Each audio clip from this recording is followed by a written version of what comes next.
In other news tonight, Meta, which owns Facebook and Instagram, is ending its fact-checking program.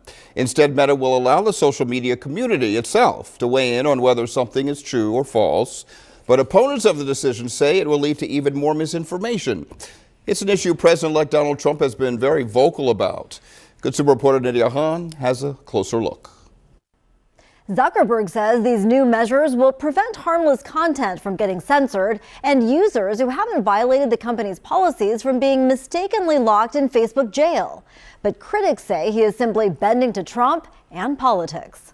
First, we're going to get rid of fact checkers and replace them with community notes. Meta CEO Mark Zuckerberg says the third-party fact checkers became too politically biased and destroyed more trust than they created. So we're going to get back to our roots and focus on reducing mistakes, simplifying our policies, and restoring free expression on our platforms. Meta says it believes 2 out of 10 times it removed content was a mistake. So it is now putting fact-checking in the hands of users. So if you've ever been on Twitter, formerly Twitter, now X, and you see that there are community notes on things that may be misleading or potential misinformation, Meta is essentially adopting that now too. So if you come across a post, it might have a note at the bottom written by users who can start signing up today to contribute to the new community notes program. Another thing they're doing is they are going to be upping the amount of political content that you see. Meta also announced it will lift restrictions on topics like immigration and gender identity that are part of mainstream discourse.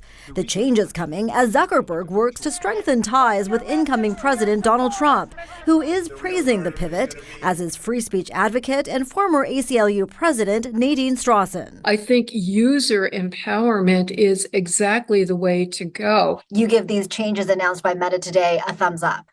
Absolutely. I think it is really positive to expose people to as many different perspectives and ideas as possible, to hone their own abilities to sort the true from the false. These are really important tools that will be very, very strong for our democracy, and I think will go a long way toward reducing the unfortunate polarization that has recently been plaguing our politics and our culture.